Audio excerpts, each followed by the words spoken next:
Well, this is the Animal House. I am VC, that is JD. He's going to offer a player's perspective. We're basically just going to do NFL here on this show. Yeah. For future reference, he's the retarded one. Of course. So we've got a few things to discuss today that went around the NFL. A couple of questionable moves, a couple of things that perhaps we saw coming, and just in general things that I guess we can just kind of start it off with the Eric Reid signing. Yeah. And this is going to be the easiest thing for us to go over because you and I obviously both love this team. We both cover this team. Oh. We both hate this team whenever they lose because they lose a lot. A lot. Don't even get me started on that week 12 on. But Eric Reid, 3 years, $22 million with an incentives package that could push it up to $24 million. Dang. So that's what, somewhere between $7 and $8 million a year Yeah. for a guy that we signed him what, week 6 last year?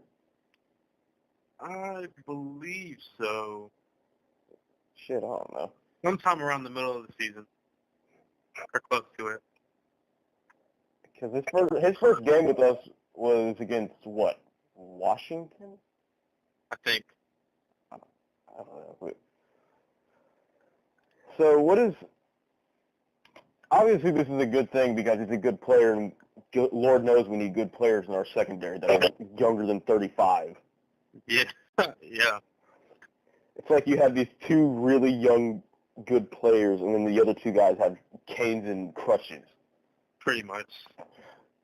So now I'm going to look this up too because I have no clue if Mike Adams is a free agent. By the way, apologies if my voice sounds like ass. I'm still recovering from flu. It's flu season. It's flu season in North Carolina. Give me a break. All right, Panthers free agent 20. All right. So looking at this,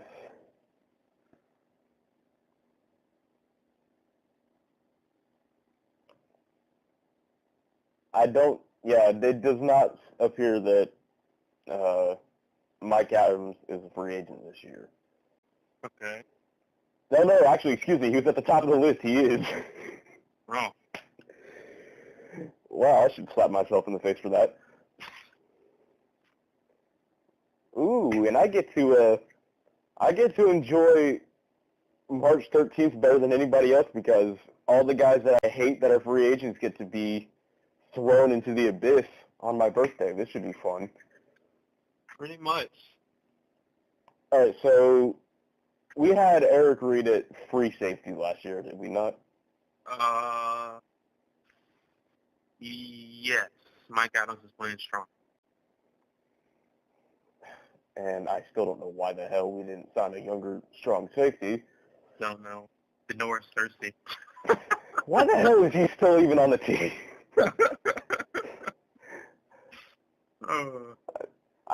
I always look at these names and like, I recognize that name as a guy who can tackle against us last year.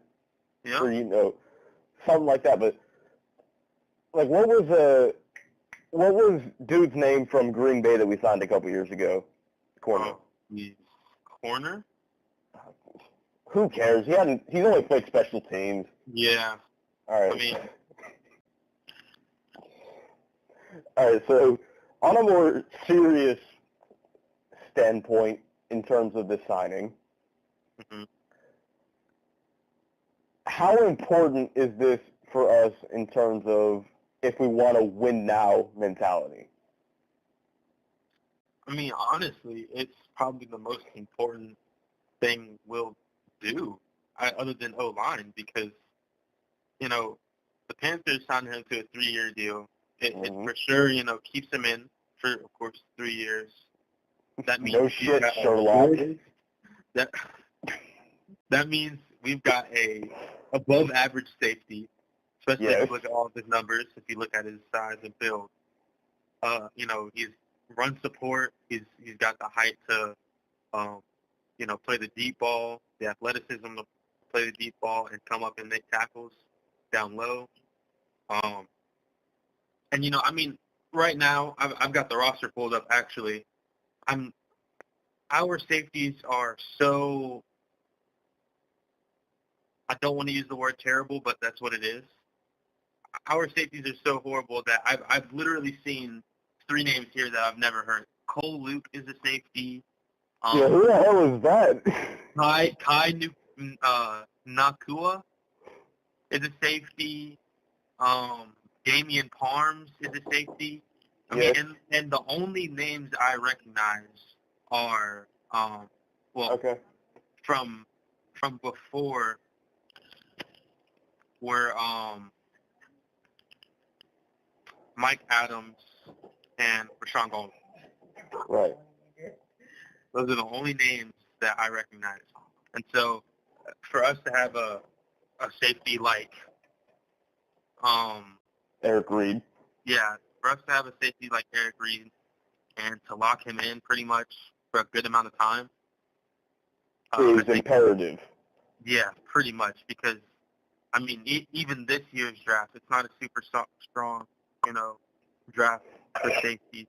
Well, none of the drafts are really known for.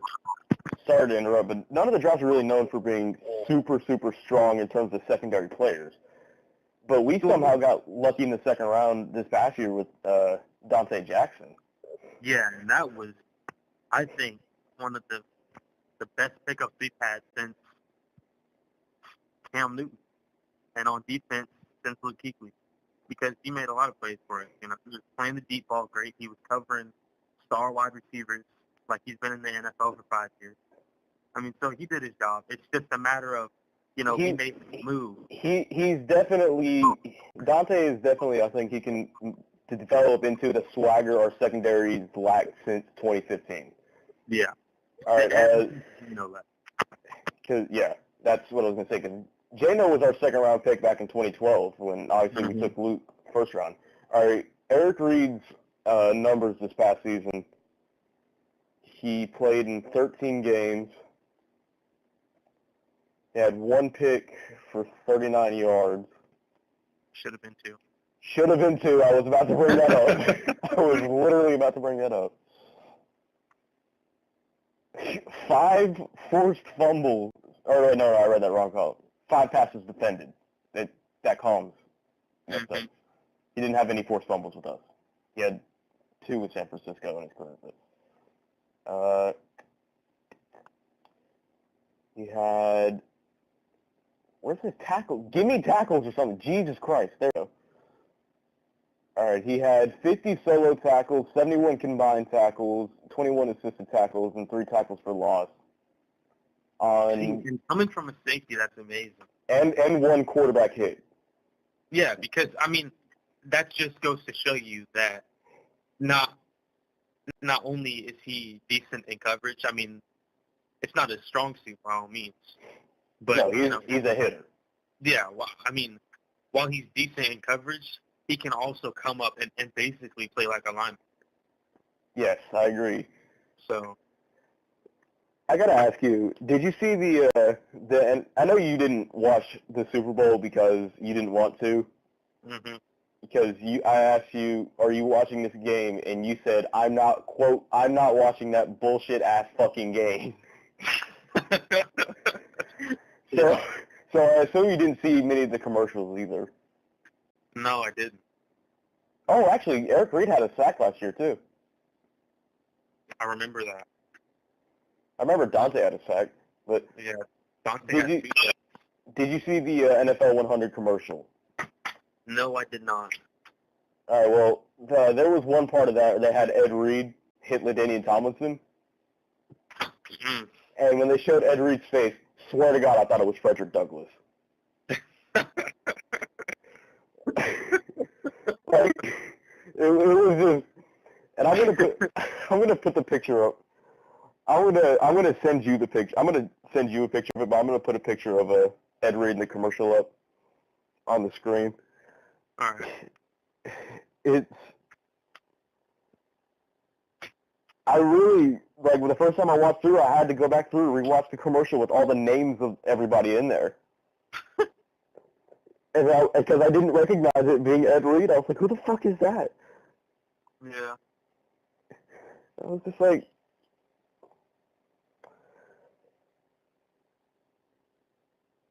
And you know what? You know, to not to go off of this, but Oh, no. Believe me, we've already kind of beaten that horse. Yeah. But I mean, I just with our current safeties, I'd say our youngest being Rashawn Golden, and probably, and we'll know not probably, but definitely the best being Eric Reid. That there's that in between space where it's like, okay, we've got a young guy. He's got some potential, but he's not really stepping up. You know what I'm saying? Yes. So we've got, Colin Jones, Janoris Cersei. He was put in the fire and didn't step up to the plate, so we kind of put him on the back burner. But I feel like we need to give these other guys, while we may not have heard of them like at all, Mm-hmm. I feel like we should give these other guys sort of their shot to prove it. Because, I mean, every time I see Colin Jones on the field, he's out there making plays. He is out there making plays, and that's that's punt team, that's punt team, punt return, special teams. Yeah, all that. Which is why that's why he was a team captain. Yeah. And I feel like he's showing real promise, but we're not really giving him the opportunity to do it. And his 40 time was in the 4.4s, low 4.4s. I mean, he's got the speed to do it. His 40 time was 4.34. Yeah, see, he 100% has the speed, and he has tackle ability. I saw it there. All right, well, I absolutely agree with you in terms of we're not giving him the chances that he deserves. Mm-hmm. I'll tell you right here. He's been in the NFL since 2011. Yeah. He played every year except the first year. His first year he was in San Francisco. Every year since he's been in Carolina. Yeah. In Carolina, he's played almost every game he's been here. 15 games in 2012, 16 in 2013 and 14, 15 in 2015, 14 games 2016, and then all 16 games the last 2 years. However, all of those years combined, he's only started 14 games. And it's 100% ridiculous. Which is, yes, I agree. And in his career... I mean, we've got guys on the field like Captain Munderland, so...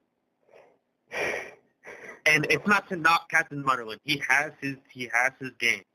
It's just, how do we have him on the field? And the man runs like, I'm faster than him. I'm 230 pounds. He runs 4.7. Because Captain Munderland is 8,500 years old. So, I mean, like, we've got guys out there like him getting a chance, and we, we're not giving him the appropriate. I mean, that's not up to us or anything. It's just coming from a fan and someone who plays the game currently. Yeah. But, I mean, like, seeing talent, just standing on the sideline, I think it's ridiculous. I think we need to throw him in the fire, see what he can do if he comes up to the plate, which he did in preseason. He steps up to the plate, give him a shot, play him in the first game. Because you never know what's going to happen. We might have one of the best safeties in the league standing on the side. Here's the biggest problem, and I hate to cut you off again, but 2017, he played in all 16 games, right? Mm-hmm. He started 7 of them. Mm-hmm.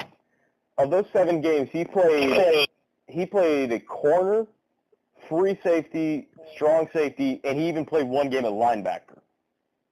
Yeah, I remember that. Because we were so injury-riddled on defense. Yeah. So when you have a guy who's played, 108 games for Carolina and only started 14, now he doesn't have, obviously, the flashiest stats. In 7 years with us, he only has 3 picks. Yeah. 7 One of passes those, defended. I think Tom Brady, I believe. Right, who takes out Tom Brady? I mean, hell if I know. Yeah, I mean, it was a good quarterback from what I remember. It was one of his picks that one season. But keep going, I'm sorry. I know. I remember 2017. He had a pick against Aaron Rodgers. That's who it was. That was when Aaron was stupid, injury riddled, came back and he threw like 4 picks against us. Yeah, because he threw one to Bradbury, he threw one to Darryl Worley, he threw one to Colin Jones. I mean, he was throwing them to everybody. Yeah. I mean, either way, the signing of or the extension, I'd say, of Eric Reid is an amazing move because that's like exactly he may not bring the swagger like you said that Dante you feel would bring, and I feel as well. Like I feel Dante can bring that hype back to the team, but yes. Eric Reid brings that presence. You know what I'm saying? Like you know his name, you know he's back there. You know what I'm saying? But he doesn't say much. He's not out here, flashy, a whole bunch of talking. He's here to play. You know what I'm saying? And that's kind of like that. It's like a dark horse type thing. Like I agree. It's always in your head. You know what I'm saying? As a quarterback, if I was playing quarterback in the NFL and was playing the Carolina Panthers, I would be thinking Eric Reid is back there. I got to be careful. Yeah, but that's not something that quarterbacks usually think of off the top of their head when they come to play against us, because our franchise has always been about the guys who are rushing at the quarterback. It's always been about the front seven. D-line, linebackers, all of that. It's always been about guys like, to go through the history, it's always been about guys like Kevin Green and Sam Mills and John Beeson, Julius Peppers, Luke, Thomas Davis, the list goes on. Yeah. And even Shaq Thompson, who's, go figure, about to be a free agent. Yeah. All right, to kind of keep things moving on a little bit more, we had the news today that Kyler Murray has committed to football over baseball. What is your take on this? Honestly, I play both sports, so I kind of see, I kind of get a little bit, I kind of get a taste of both of them. So, and I'll give you a little bit of my insight. Playing baseball was fun. I knew it was something that I'm not going to go to college to play. Like, I'm going to college for football. I have known that since I was 10. Like, I know I'm going to go somewhere and play football at each and every level, or I'm going to try my hardest. And so I kind of see from his point of view the love of the game. Because in high school, he was at the top in the nation, one of the top baseball players in the nation, pitchers. And same thing for quarterback. Playing at, I believe, Allen High School in Texas. So, I mean, it just kind of, for me, it shows me that, this guy truly loves the game. Like, he's trying to prove to everyone that even though he's like another Russell Wilson, pretty much.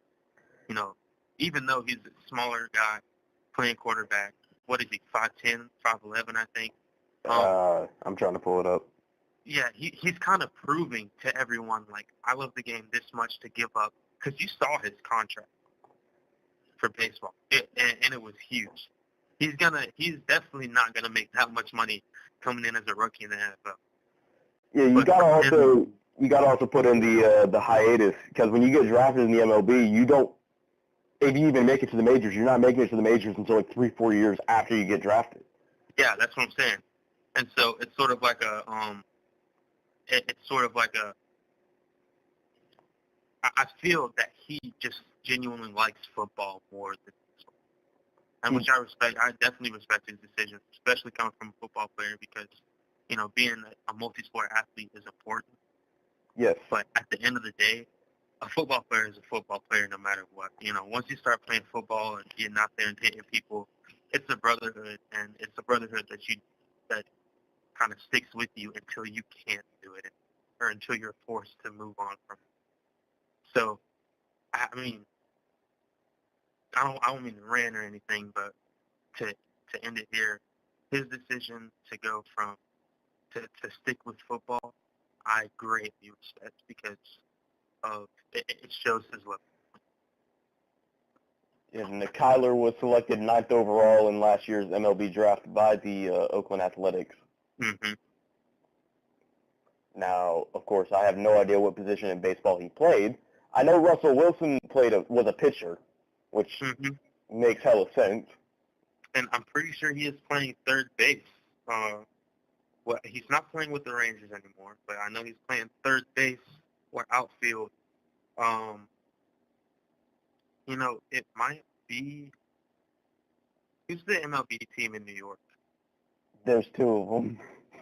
I know it was one of them the Dodgers, right? No, you're a fucking idiot. I'm way off. I'm not a baseball fan. So. Who's the 2? Yankees and the Mets. There you go. The Dodgers. I'll give you props because the Dodgers used to be in Brooklyn, but the Dodgers are in Los Angeles now. Okay. Well, yeah. Brooklyn Dodgers is what I remember. All right. They've been in Brooklyn since Jackie Robinson played for it. Anyways. Dumbass. Anyways. All right. Yeah, I'm pretty sure he's playing for the Yankees. That's off topic. Whatever. Russell Wilson was for the Yankees. Yes, that is correct. Yeah. But what's your take on it? I'm interested to because I know you watch baseball as well. Like that's another sport. Well, yeah, because I watch baseball because I'm tired of my team sucking, and they're supposed to be the most dominant force in the entire sport this year. If they would hurry up and sign Bryce Harper. I don't know anyone you're talking about, but Bryce Harper. I'm trying to think of a superstar to compare him to in the NFL. Let's just put it. He's the front runner to win MVP every year, pretty much. Wow. Yeah, and you have to have balls to come say I love Philadelphia. I kind of want to play for Philadelphia. Yeah. Because, God, the Philly fans are just, they're relentless. All right, but this Kyler Murray thing, in all seriousness, I think this decision came down to one thing and one thing only. The trophy he just won, the Heisman. So you're saying that because he won the Heisman, he's going to get that lottery pick? I was saying my biggest thing here is that because he won the Heisman, it showed that the Heisman obviously is for the most outstanding player in college football in the country, right? Mm-hmm. Which meant going into the draft, there is, by that logic, supposedly nobody better in the country in college football than he was last season. Yes. So why wouldn't you go after football? That's an easy decision. That is a really good argument. And I understand at the same time that baseball is a sport of longevity. Mm-hmm. Because you see guys who play, 20, 22 years in the league. Yeah. And it's hard to devote yourself to something like that for such a long time. So I think that's another reason why he chose football. Yeah. I mean, of course, as a football player, I'd like to believe that it's because he loves the game. Oh, yeah, absolutely. I mean, every football player, if you truly love the game, that's what you're going to want to do for the rest of your life. So, I mean, that's just what I'd like to believe. But, that Heisman one, and that's actually a pretty good argument right there. I mean, because who can deny the Heisman winner? Every Heisman winner you've seen has, yeah, if you get picked early, you're not going to a super great team. But at the same time, that's like the dream of these people. Like, I want to get picked top 10. So, yeah. I see where you're coming from on that. I mean, I don't know why it would be such a, like I said, that's kind of that's like saying, oh, hey, I'm a good writer. And, like, say you're a good artist and you're good at writing. Mm-hmm. And you published, and say a book you published just won the Pulitzer Prize. Mm-hmm. And if Pulitzer Prize has nothing to do with literature, I'm going to look really dumb. Me too. I disagree. Don't worry, you're not the one making the analogy. But if you win the Pulitzer Prize, sure, you still love to draw, but in terms of a career, because you know you're an award winner and you have that sort of talent in that one field, why not just choose that field? Yeah. I'm going to go ahead and look up the Pulitzer Prize to make sure I'm not being a retard. Yeah, I agree with that. Is it bad that as soon as I type PU, the first thing that pops up in Google is PUBG? That means everyone's a fanatic. Okay, it's an award for achievements in newspaper, magazine, and online journalism, literature, and music composition. I'll take the 75. Fuck Yeah, it. you weren't far off. Fuck it. What was the award I was looking for? Yeah, who cares? I don't have the time or energy to look up that shit right now. All right.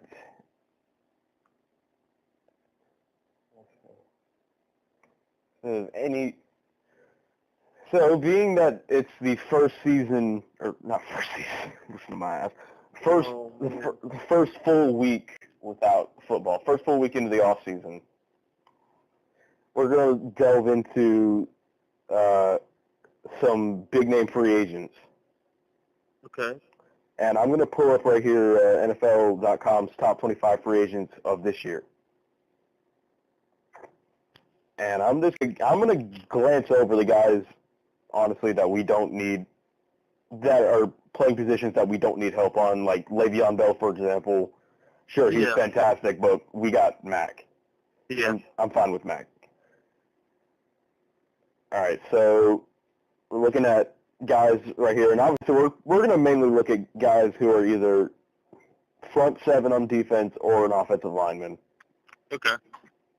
All right, so obviously we got DeMarcus Lawrence. Yeah, I mean,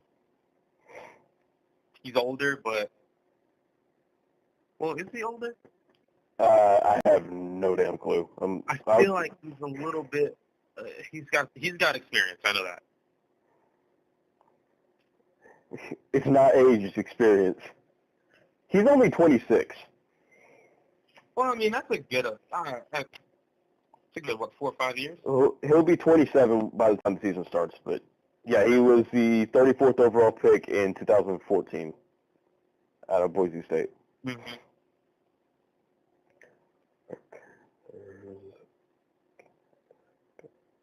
How about this? Name some big names that you think we should that the Carolina Panthers rather. You and I discussed a few days ago Jadeveon Clowney. Yeah, which would be an amazing pickup because, I mean, not only is he an outside linebacker, but we can move him down to D-line easily, and he'd be an amazing pass rusher. I mean, he's a freak of nature. He's huge. You've got Grady Jarrett. Grady Jarrett. Something tells me you don't know who that is. I've heard of him. I feel like I've seen some film, and from what I remember... 25-year-old D-tackle played for the Falcons this past year. Grady Jarrett. Yes. Yeah, I know who you're talking about. Okay. So, I mean, yeah, because we do need help at D-tackle as well. And don't forget, we signed Dontari Poe before last season. Obviously, that didn't work out as well as we had hoped it would immediately.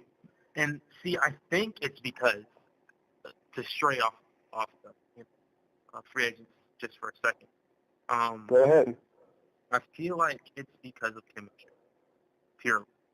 Because Dontari Poe is an amazing athlete, especially for how big he is.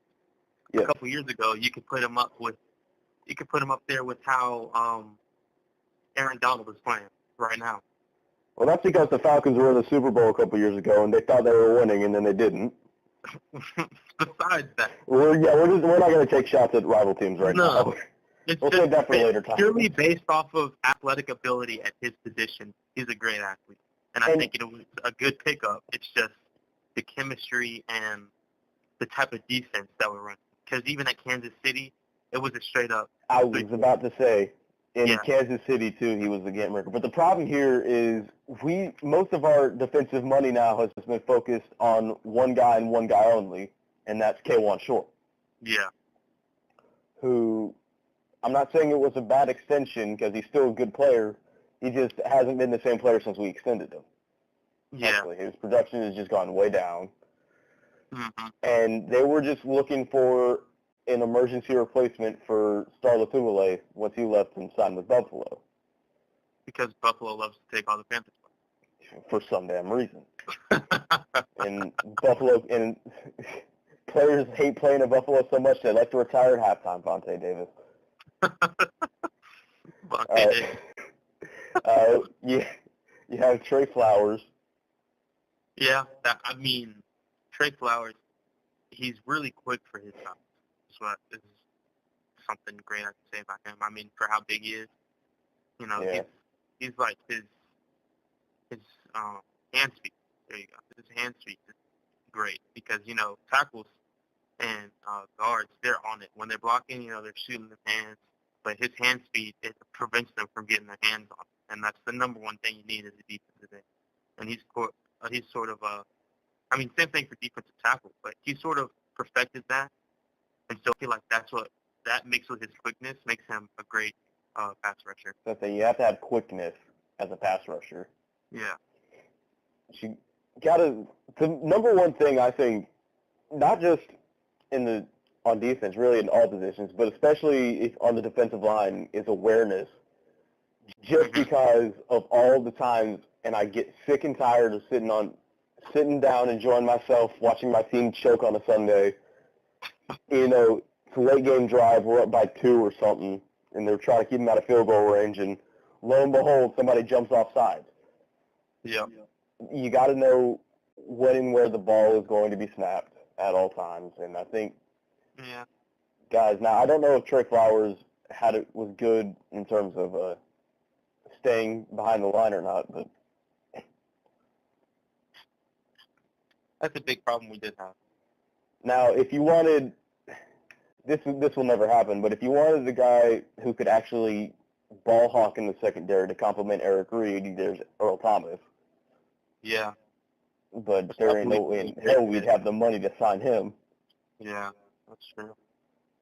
D. Ford is a free agent. Decent. Frank Clark is a free agent. Decent. C.J. Mosley is a free agent. The thing about that is he doesn't play outside linebacker. Yeah, he plays inside linebacker. Then again, the only difference in our defense, because we run a 4-3, is that our linebackers drop in coverage. Yes, they do. Hold on a second.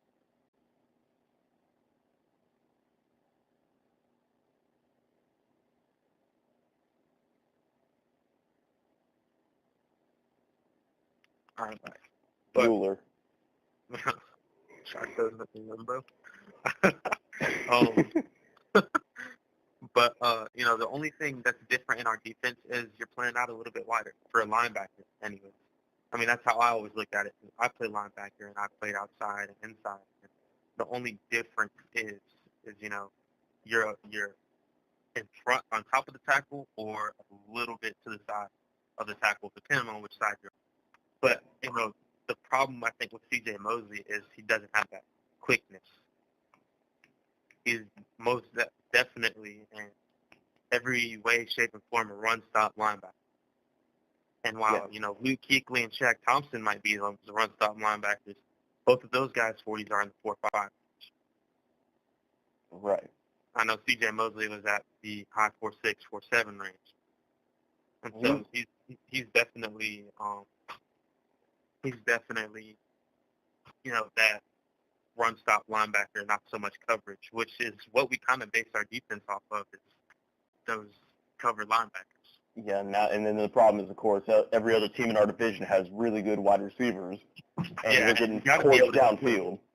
We have to be able to be quick.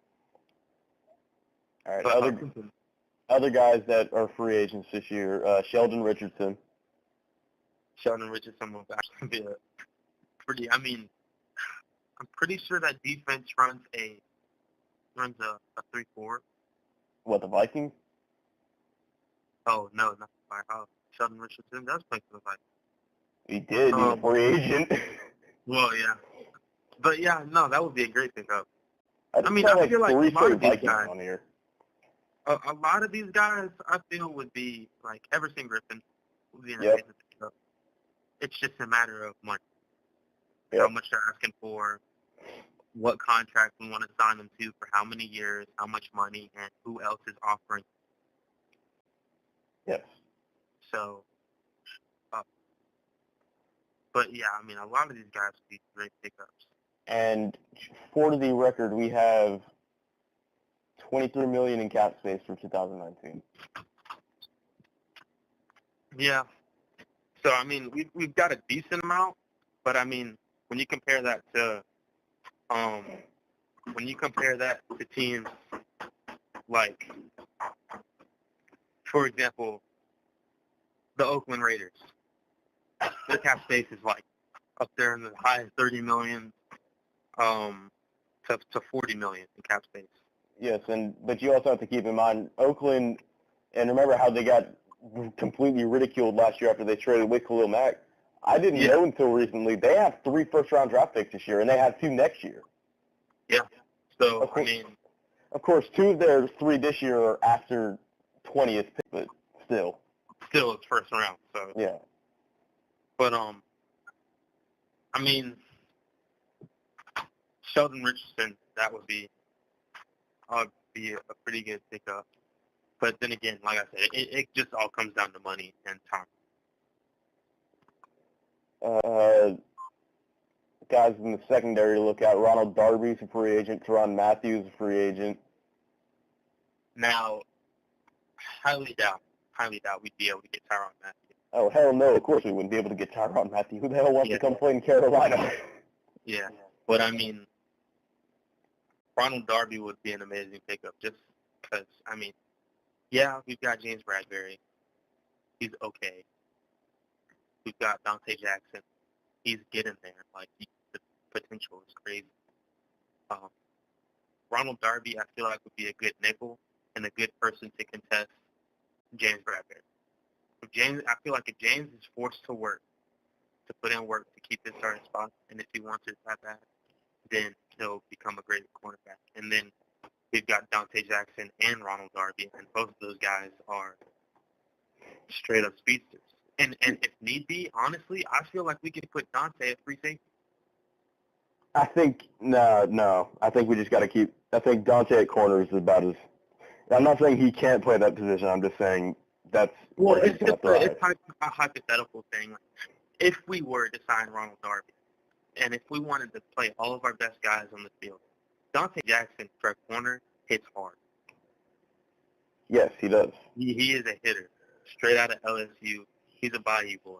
So, I mean, if we had to. He is a Bayou boy. Well, that's what they call him. I mean, I know, but you know, so calmly. If we had to, I feel that, we can definitely make that move. And he's good at transition, too. I mean, you can tell just by the way he plays. That's an athlete. So, yes, and something I do want to bring up, though, about James Bradbury at the opposite corner at CB1 is he has the length and the size to cover guys like Julio Jones. Yeah. And you'll notice he doesn't do a bad job when playing against Julio Jones. It's just that Julio's so damn fast. James doesn't have the speed to keep up with receivers like Julio Jones, like Michael Thomas, like Mike Evans even. Yeah. That's one of the big reasons. If we were able to find another bigger corner with speed, then maybe we could say something about that, but James and Dante really all I got right now. And the Panthers have never been known for going to sign big-name free agents because nobody wants to play in Carolina. That, and I don't think we've always had, the best cap space as well. No, we have, because we always sign horrible contracts. Yeah. So, I mean, that brings me to another thing. Ronald Darby is not a big, he's very, but definitely not a big thing. Other free agents to bring up, Preston Smith from the Redskins. That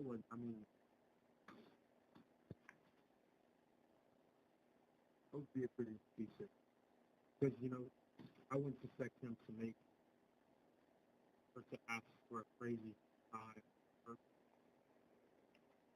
amount of money. I'll be honest, I can't even really hear you right now. I wouldn't expect him to ask for a crazy. Nope, still nothing. Still nothing.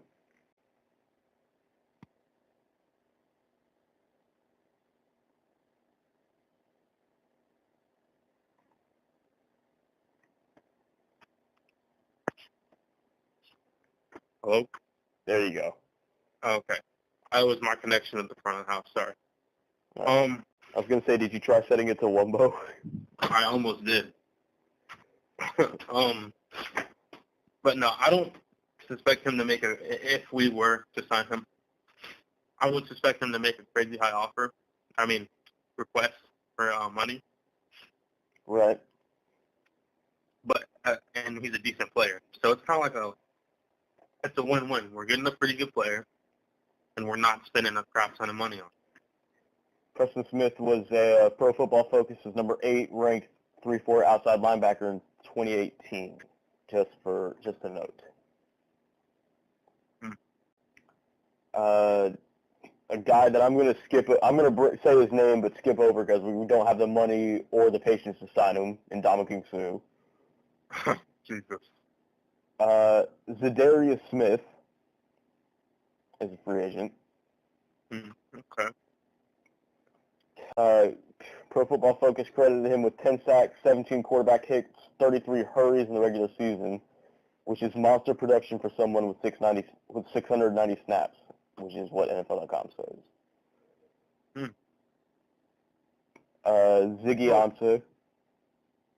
That, I feel, would be a pretty good pickup. Because same reason. Speed.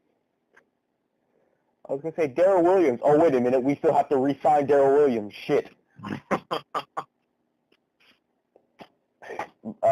Brandon Graham.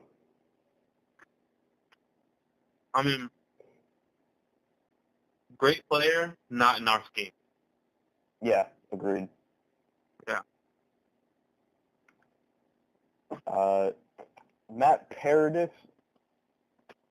I'm not even going to play. I don't know who that is. He is the Broncos center. He's consistently been one of the highest graded centers in football since the Broncos selected him in the 6th round of the 2014 draft. He missed the last 7 games of 2018 with a broken right fibula. And that's the thing, okay. It would be an amazing pickup to have a center that good. It'd be a replacement for Khalil. However. But at the same time. They're broke. Yes. And once those O-linemen get those injuries, especially in their legs and stuff, it's kind of like, especially with it being so recent, their production goes down a whole bunch because they kind of rely on their hips and legs for that power. You know what I'm saying? To go and block somebody. Yes. So, Notable omissions in alphabetical order. Quan Alexander, we know who he is. Mm-hmm. Randall Cobb. Okay. Jordan Hicks. Who that is. Linebacker, played for the Eagles. I don't know if he's inside or outside. I probably should have checked that. Jawan James, OT for the Dolphins, unless you knew who that was. Roger Saffold, Bradley Roby, and Golden Tate are the last two notable ones.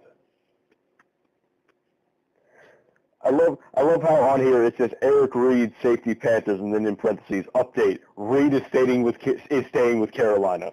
You goddamn right he is. Yeah. I've got a question for you. Okay. And we've spoken about this, I believe, like 2 or 3 times before. But how do you feel about Cam and his chances of making an impact next season? Ooh. Okay. Well, when they initially brought up the idea of shutting him down for the season to let him heal, Mm-hmm. I wasn't all for the idea, mainly because I'm a greedy fan and I want to win. Yeah. But I understand, for the future of the team, and especially seeing what Andrew Luck just did, and he just won Comeback Player of the Year. Yeah. I would say that would have been a great idea. And then Cam had the surgery. And the biggest thing here is note how he had the surgery legit like 10 days after the season ended. Yeah. I was so expecting Cam to wait until like March 25th to have that surgery. Mm-hmm. And then to try to come back mid-season. And then get hurt even worse because he's an idiot. Yeah. No offense, Cam, but you do kind of lack a lot of common sense. Cells. Well, the brain cells, I'm sure, got killed in Super Bowl 50. I was about to say, yep, Super Bowl 50. Super Bowl 50, that Thursday night game starting the following season, the Steelers game. All of them. With DeMonte Casey, he tried to decapitate him in week 2. Yep. I mean, but kudos to him for having the surgery early, as soon as possible. I still thought, though, even then, that he was going to be sidelined for the season. And, honestly, I was like, what, I'm fine with that. But I did want us to go and sign at least a half-decent backup, somebody that's not Taylor Heineke, who I still don't know who the fuck that is. Old Dominion QB. Yeah, and those exist where? Where have you ever heard of a quarterback from Old Dominion? Come on now. But, and then he got out of surgery and he says, my shoulder's feeling pretty good. And I sat there and I said, oh God, here they go. Now they're going to inflate his head again. And he's going to think he's going to be ready. Sure enough, 2 days later, Cam is expected to be ready for 2019 season. I'm sitting there, I'm like, why the hell are we going to play him? Yeah. The man is trying to recover. Like you see when John Wall fell in his house, the Wizards immediately announced, yeah, he's going to be sidelined for the next year. Yep. It's like whether he wants to play or not, you're the coach, the GM, whatever, just shut him down. Yeah, I mean, my take on it, I'd say, I 100% agree. I think it's the best thing for him, especially because I've had a shoulder injury, and I was out for 3 months, and it was one of the more minor ones. The doctors straight up told me, they were like, you could live the rest of your life and not get a surgery for this and be completely fine. Right. You might be bothered a little bit here and there, but, it took me 3 months to get back. And so I feel like to have some multiple things torn in your shoulder and, labrum, rotator cuff, front, rear delts, Right. pieces of that torn, to have all that happen in your shoulder, I feel like you definitely need to take a year off for football. Because as much as you want to play, your body has to heal. When I had my arm in a sling, I was like pretty much depressed because I couldn't do anything. But I shouldn't realize that, this is what's best for me. Like, I have to heal, and then I can come back even better. Now, of course, Cam is the same person who broke 2 vertebrae in his back and came back 12 days later and led his team to a victory. Yeah. So, I mean, we can never doubt it. Yeah, Cam, make me eat my words, but at the same time, don't be a dumbass. Yeah. Breaking news 6 minutes ago, Cowboys Cowboys outside linebacker Bruce Carter just signed a 1-year, or not Cowboys, former Cowboys linebacker Bruce Carter signs a 1-year extension with the Atlanta Falcons. Hmm. In 11 games, he posted 21 combined tackles. That's pretty garbage. Yeah, well, you know what? He's playing in Atlanta, so that's why. Yup. But yeah, back to the Cam thing. Best thing you're good. Best thing you can do is take that time off, because if you rush things, it's just gonna make everything worse. So and that brings me to like having a half decent QB, and I really feel there's no other guy that we can bring back than Colin Kaepernick. You say Kaepernick. I think that if we were to bench Cam Newton, that Kaepernick would be the best replacement for him. Kaepernick can run. Kaepernick has decent arm strength, decent accuracy. He may not be the best deep passer, but since when in our offense do we throw the ball more than 50 yards unless it's a Hail Mary? I'm not going to discredit that point. However, I'm going to bring up the fact that Colin Kaepernick has not played in an NFL game since 2015. Mm-hmm. That is far too long ago for a risk to be taken, honestly, in my opinion. Nothing to do with his political view or anything. I'm just saying he's going to be way too rusty. Yeah. And we're probably going to be wanting to look for a guy who has an immediate impact.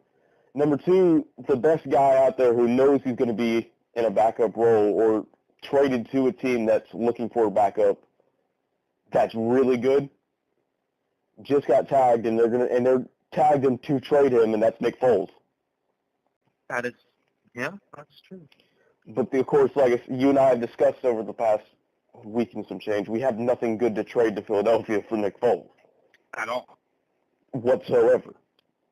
And that's why, that's what brought me to my point of, even though, like, Colin Kaepernick is not playing for the past, going on 4 years.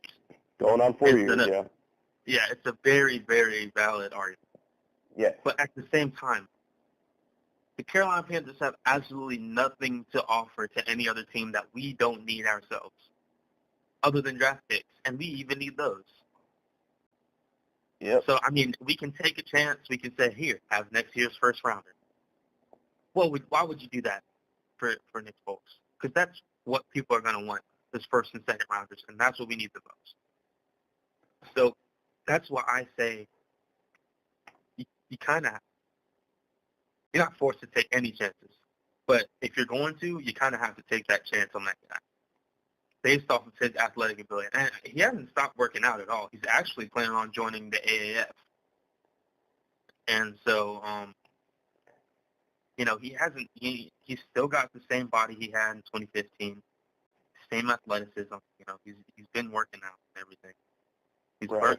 He's been working out with top NFL wide receivers against top NFL DBs. He's been making throws constantly, on his game. So I feel like it's worth taking the chance if we have to. We signed Eric Reid. That's literally, and I'm not basing this off of political views. I understand that. Yeah. But, Colin Kaepernick, that's his right-hand man. That's the guy that he's been with, day one. So, and even Eric Reid said it himself. He's like, don't look at the political views. Don't look at anything that we're doing. Just look at his athleticism. Look at what he could do. And which I feel like is a fair way to look at things, because even though he hasn't been in the league for 4 years, you can't deny the man was a pretty good athlete. He may have fallen off a little bit, but that also comes with not having a great O-line.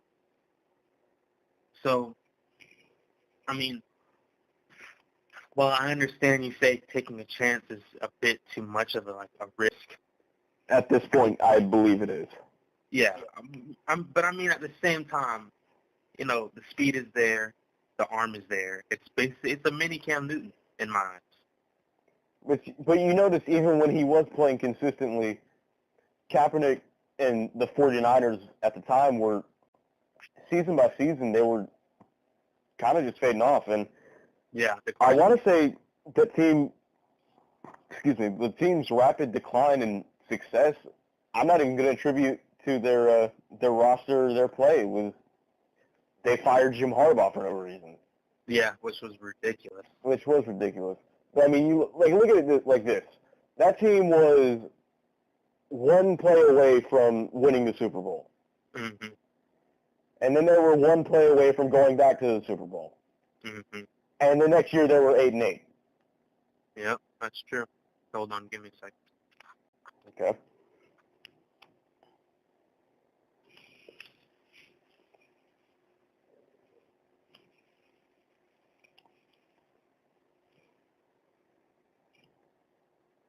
All right.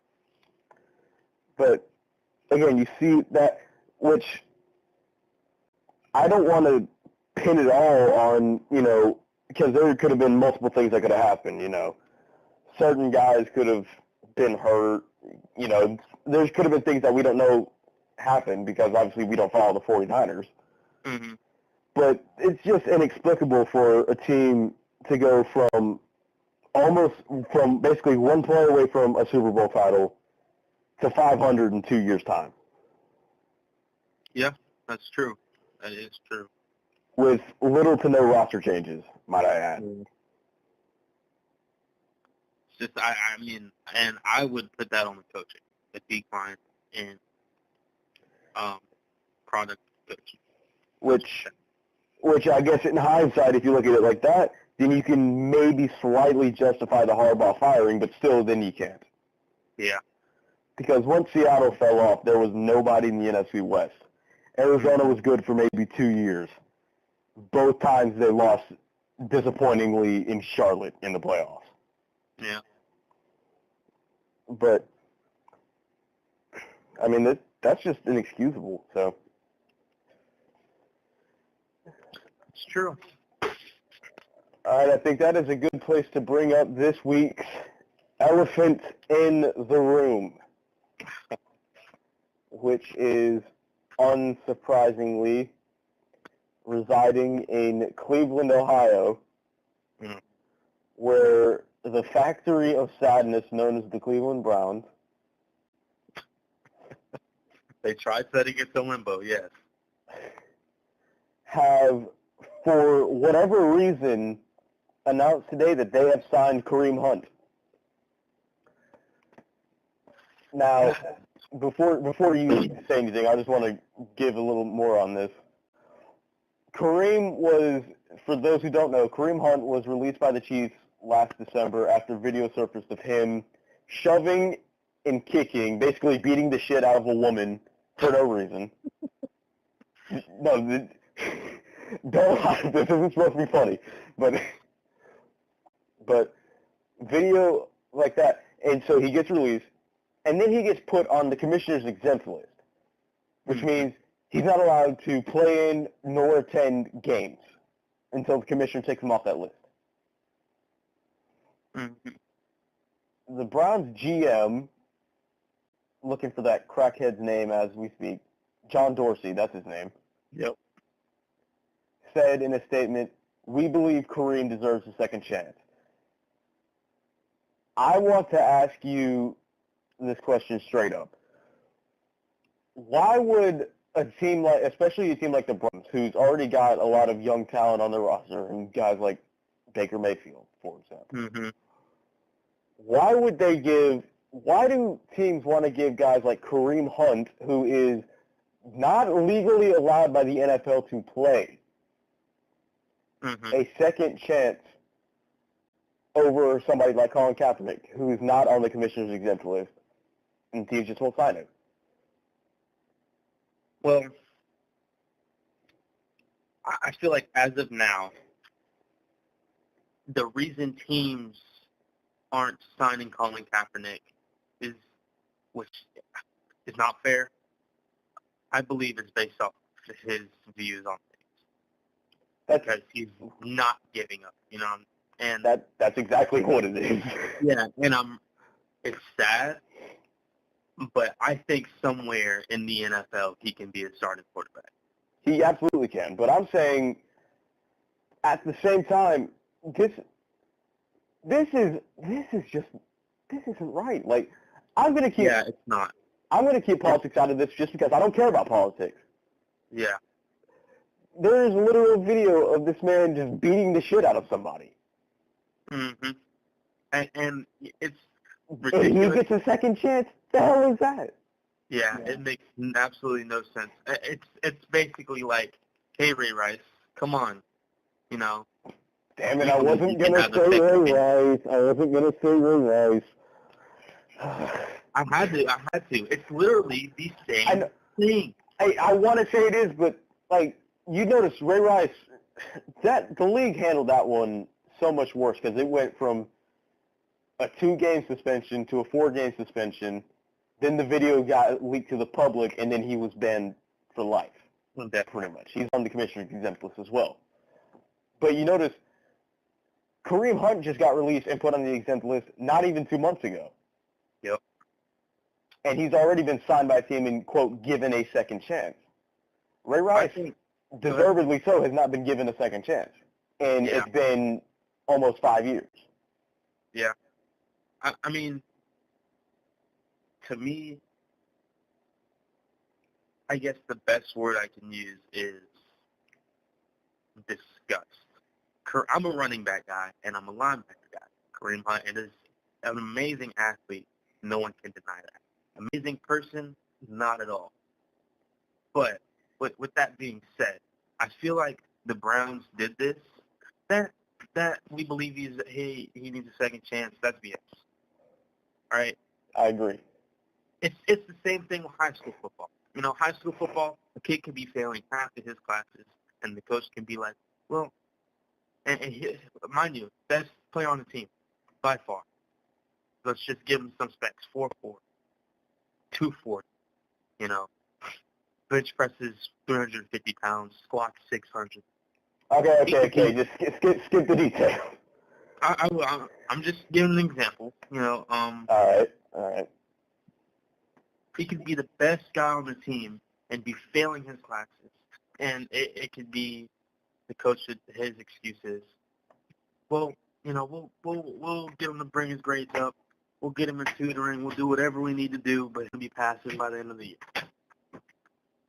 And it never happens. He keeps on failing, and purely because of his athletic ability, he is let on.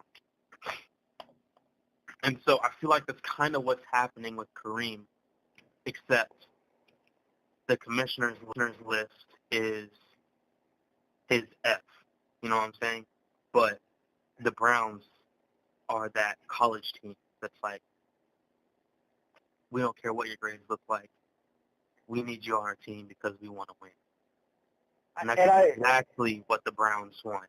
But my thing is, at the same time, the only problem I have with that analogy is that you're right. Players get away with playing on teams based off of their athletic ability over their academic ability all the time. Kareem Hunt being on the commissioner's exempt list, Roger Goodell has him on a list that legally does not allow him to play in or go to games whatsoever. No matter if he's on a contract with the team, whether it's Cleveland, KC, whoever. the commissioner is not allowing him to play in the game. So Yeah. why the hell would you waste the ink, the paper, and the money on the dude if you know Goodell's not going to let him play? Hope. Nonetheless, he's False he's much worse of a person than somebody like Kaepernick or Eric Reid was. Yeah. I Eric feel like Reid it's a got false his second hope. chance, though. I think it's a false hope thing. You know, it's one of those things where it's like they went in the office and had their conference and were like, guys, we need to get him off the commissioner's list so he can play for us because we want to win games. And that's exactly what the Browns want to do. The Browns want to make money. They want to win games because they've been garbage for as long as I can remember. They've been garbage since they left Cleveland and got their team back, pretty much. Yeah, and so this was the first year where they really came back and had an okay season for Cleveland. And so I feel like it's just one of those we want to win type things. We need this guy, and we're going to take a chance on trying to get him to play the game again. And, you know, it's disgusting because of what he did. You know, you can't deny his abilities as an athlete. You saw it at Kansas City. But 23 years old, 5'10", 216. And this is a homer because he's from Willoughby, Ohio. Mm-hmm. He went to college at Toledo. But nonetheless, he cannot play in the game. Why are you signing him? Yeah, and I think it's absolutely ridiculous. I mean, I feel like it's a greed thing as well. I feel like it's sort of like Cleveland saying we can get over on the NFL. We can get them to get him off this list. We can get him to play. We can get the NFL to let this guy play, despite what he did. And, you know, if it was me, God, no, I'd never sign him. Like, I'm going to say it. That's like signing Rice. It's like, I'm Panthers GM. We don't have a running back. Hey, Ray Rice, we want to give you a second chance. Come on. Like, no. That doesn't sit well with me, and I'm sure it doesn't sit well with a lot of other people who have seen the video or know of what Kareem Hunt did. But, you know, I definitely feel like it's one of those greed things. Like, here's a great athlete. We want to win. Let's take a chance on whatever we can do to get him to play the game. That's my take on it. Now, Reid. As of right now, the investigation is still pending and is still underway. Now, underway or pending or not, he's still on the list, which means he's still unable to play. Yes. I mean, other than, you know, it's Cleveland's greed because they suck and they want to win. Other than that, that's my only explanation is Cleveland will do anything they can to start winning again. That's just what I think. That's my take on it. It's gotten to the point to where Cleveland's like, Jesus, please shine your light upon us and let something happen so we can not suck. Now, obviously, this may just be saying this for right now, because he could easily be off the list by the end of the year. Yeah. There's been plenty of players who have been put on the list for a year and then taken off. Yeah. Like Adrian Peterson, prime example. Yep. You know, Michael Vick was on it for 2 years, taken off, prime example. All right, that's not funny. It's a little funny. A little bit. All right, go ahead. But Ray Rice is the only guy I can think of who I remember when he was put on the list, and he still has yet to be taken off of it. And Ray Rice has got to be in his mid-30s, and he's never going to have another chance in the NFL. Yeah, not at all. But I mean, it's the only reason it doesn't make sense even more is because not only is you have the false hope that he'll be taken off of the list by the by the start of not next season but 2020 season, mm-hmm. but there's also the fact that he lied to the Chiefs about the incident when they asked him about it, and then the video surfaced, and then it showed that he lied, and then he was put on the list. So, like, what the? Just why? It's ridiculous. It is ridiculous. I mean, why do you think the Browns did it? Because they're the Browns. Yeah, I was expecting you to say that. They're the Browns. That's There's no other explanation is they're the Browns. They're just clinging on to whatever good talent they can get because LeBron left. Because LeBron left. LeBron did leave. He defected. He's gone, making movies now. He was making movies when he was in Cleveland still. But yeah, man, I mean, other than greed and wanting to win, that's my only explanation for it.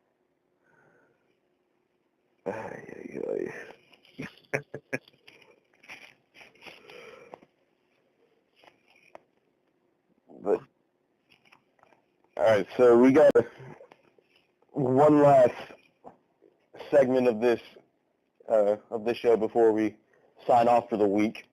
All right. We're gonna look at the Panthers' opponents for next season. Okay. Which, as you know, obviously are going to be the Saints, Falcons, and Bucks. Mm-hmm. One of those games being in London, obviously. The home teams, the teams we get to play at home will be, we also have to play the NFC West Division and the AFC South Division. Okay.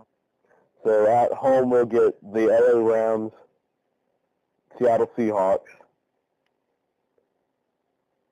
and we'll get Jacksonville and we'll get Tennessee at home.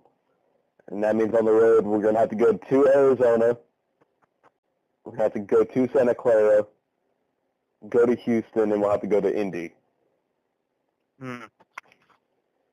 And then our other two conference opponents based off of a division placement, we'll get Washington in Charlotte, and then we'll have to go to Lambeau to play Green Bay and the Packers.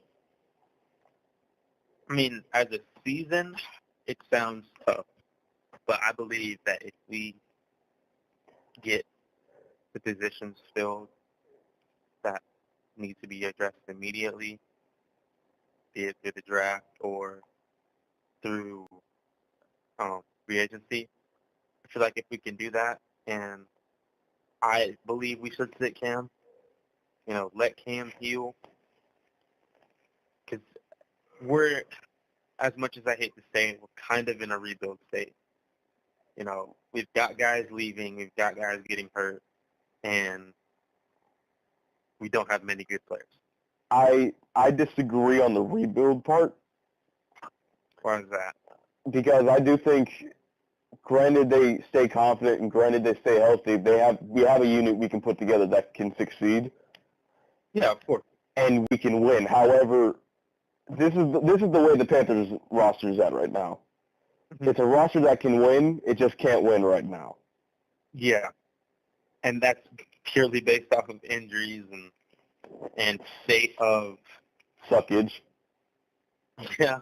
O-line and mostly O-line and secondary. Suckage, Gary. There you go. Just garbage.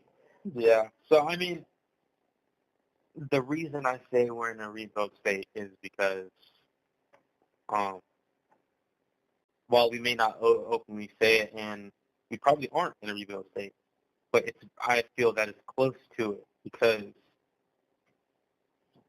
we're kind of at a point to where we've got to make moves to go after guys. Like Everson Griffin. Safeties. Well, the one safety they were concerned about, we finally signed again, which was Eric Reid, like we said.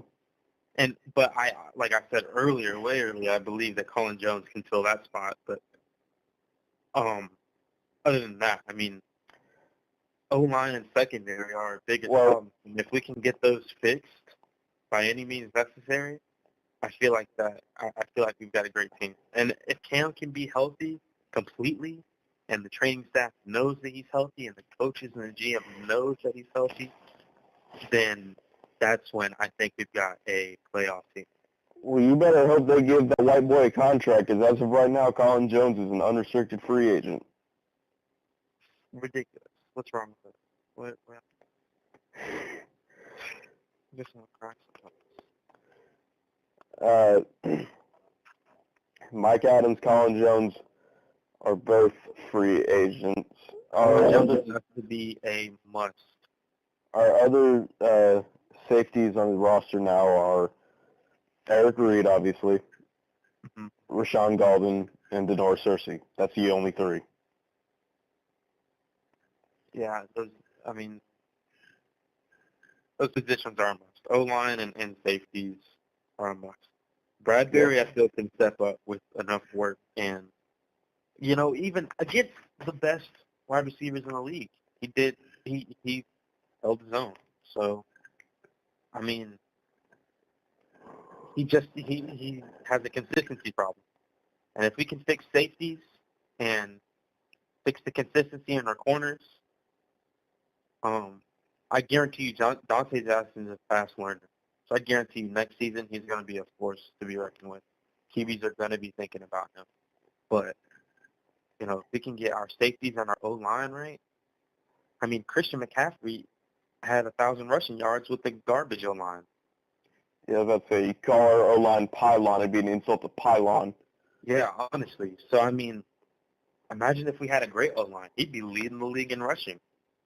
I wouldn't doubt that for a second. So, if we get those things right, then we've got a great team. Even this year, before Cam got hurt, he even said, he was like, our team was straight up looking like Super Bowl contenders. But go ahead, I didn't mean to cut you off. No, they were looking like Super Bowl contenders, and they shot themselves. Yeah, absolutely. The guys we'd probably have to re-sign, Fozzie Whitaker. Mm-hmm. Darrell Williams. Yes. I'm still debating on whether or not we should re-sign Devin Funchess, honestly. I don't think we should. He's taken up cap space. He's been playing garbage for the past season. He's got hands. His hands are cut off. He's got dicks for hands. He can't catch anything. First of all, not to defend him, because I agree he was playing like Booty no. I don't even. I would rather have HPV than throw to Devin Funchess. But the last 6 games, he dropped whatever he was throwing for him. Yeah. And I'm saying it's hard to adjust the change from tight end to wide receiver, because he played tight end at Michigan. Yeah. And I don't want to re-sign him because he's trash. Yeah. But one, I don't want to see him leave and become good. Yeah, that's true. 2, we have literally nobody else who can replace him. Right now our wide receivers are, the only ones we have locked under contract right now are Jarius Wright, Torrey Smith, Curtis Samuel, Mose Frazier, and DJ Moore. And, the reason I say we can get rid of him, one, filling up cap space, which cap space is everything in the NFL, and with that cap space, we can go out and get someone else who's decent. Half decent, at least. Anyone else who can catch, pretty much, is who we can go out and get. So, whether it be a 1-year contract or a 2 or 3 year contract, whoever it may be, I feel like we could put DJ Moore at that wide receiver 1 spot. We can do that right now. Honestly, I think it'd be just fine. Yeah, he can actually catch. Because I was thinking about it, and I was going to say, we're kind of forced to re-sign Devin Funchess because we need to go after a safety or O-lineman in the draft. But then again, we have DJ Moore. We've got Torrey Smith and Curtis Samuel and Jarius Wright, and all those guys have sure hands. And even Curtis Samuel. Jameer Byrd is a restricted free agent, just for the record. Oh. But, I mean, let's not forget him. yeah. But, even Curtis Samuel, he's like Tyreek Hill 2.0. The guy's got some serious speed on him. And so, with that being said, he can catch. He can take it out of the backfield. He played running back at Ohio State against some of the best defenses in college football. I mean, granted, it was behind an amazing O-line. But, he can take it out of the backfield. He can take it on sweeps. He can catch. He can run screens. I've seen him block. Yes. And mix that with DJ Moore and a deep threat in Torrey Smith, I think we've got the wide receivers we need, plus extra cap space from letting go of Devin Funchess. Whether he's good somewhere else or not, even if we have to play him, he's never been an outstanding wide receiver for us. That is true. He was at wide receiver 2 when Kelvin Benjamin was playing. He was pretty good. He was decent. He was, climbing the ladder to catch balls. He had decent speed, but it's almost like he's gotten slower and his production has dropped off and he's just gotten worse. I'll be honest. I think Devin's best season was his rookie season. It was 100%. And he came in with confidence. He knew he was going to play. Yeah, because everybody else got fucking hurt. Yeah, and Benjamin went down. Benjamin was asked to begin with.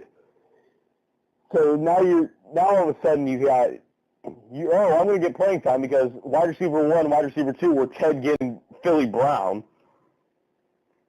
Yeah. I don't even remember who wide receiver 3 was if it wasn't Devin. Oh, no, it was Jericho Costner. Yeah. But I think finally with the, you noticed how when Steve Smith left, or when we cut Steve Smith, and from there on, Dave Gettleman moved into the direction of drafting and picking up wide receivers that weren't fast, but they were big. Yeah. Because for some reason he thought, well, we can get downfield by guys who can reach over the corners, but they can't outrun the corners. Well, Hurney's back in that position now, and now you got guys like DJ Moore, guys like Demir Berg, guys like Curtis Samuel, do it both. Who aren't the biggest guys, but they're fast. Yeah, and DJ Moore can do it all. I don't care what anyone says. DJ Moore has the speed and the size. I mean, he goes up and gets the ball. He doesn't wait for the ball to get to him. And he's fast. His run after the catch is one of the best I've seen since, like, Randy Moss. And I watch football film every day. And watching DJ Moore and then going and watching someone like Randy Moss, Terrell Owens, his speed and his moves after the catch is like seeing a running back take a handoff 30 yards down the field.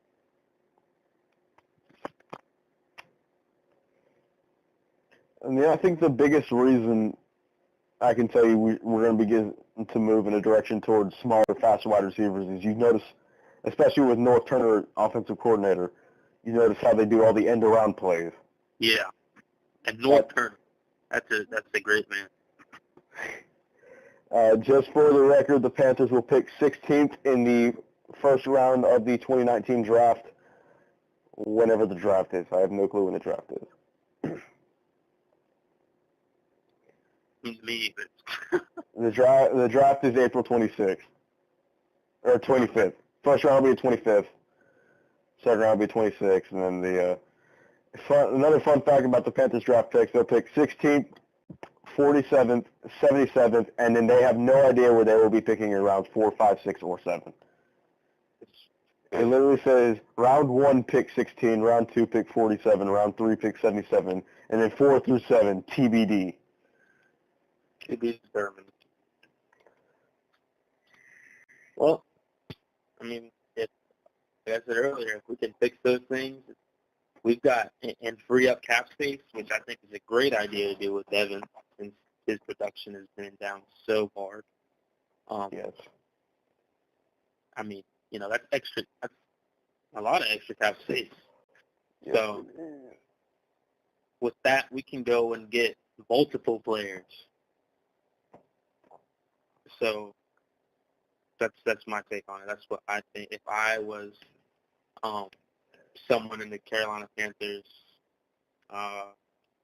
organization who had the power to suggest any of that, that's what I would suggest. All right, well, they got a month and a half to think about that one. Yeah. And I hope to God, if they draft somebody we've never heard of out of some D2 college, I'm gonna throw the remote through my television. Hey, you never know. It might be Adam Thielen 2.0. All right. Joey, just what we need, another white guy. Hey, look, we're doing good with the one we got now. Yeah, the one we got in the backfield now. That's the good one. The best thing since sliced bread, man.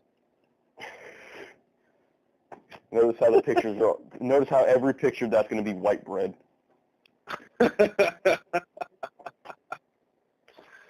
Well, Hey, if it works, I don't care. yeah, that's true. Hey, but I want to suggest, everything for the viewers. If there's something that you guys want us to talk about, or players you want us to talk about, or teams you want us to talk about, go ahead and put it in the comment section, and BC will look at it, and we'll get with it. And no, we're not going to talk about our feelings. No, that, and we're not going to talk about anything, how we feel about the Kaepernick situation, or I'm sure it'll come up. I'm sure it will, but we're going to try and stray away from all the politics and just be purely football. And although you're probably going to remain biased, I'll try to stay unbiased. I'll try to stay unbiased as well. Well, when you hear all this repeated to yourself on YouTube later on tonight, you're going to sound like a complete retard. I might be a little biased. I'll try not to be too biased. But yeah. But just for the record, if something major happens in another sport, like say if something major happens in the NBA, we're definitely talking about that. Yeah, we'll talk. We got NBA. We could possibly do college basketball. Definitely NFL. That's what this channel's about. Ooh, speaking of college basketball, UNC is playing Virginia right now as we speak. Well, there we go. So I mean, yeah, like I said, if you guys want to suggest we talk about a team, or anything else that has to do with football, or something big in basketball, go ahead, put it in the comment section, and we'll get to it. Yes. So, great conversation tonight, DC. Yes, I agree. We are going to sign off for the night. We will see you, I guess, around this time next week, hopefully. Yes, sir. Of course. Unless I'm a very slow editor and this gets uploaded like Tuesday morning. Which I hope doesn't happen. Hopefully not. All right, BC. Adios. JD signing off. Yes.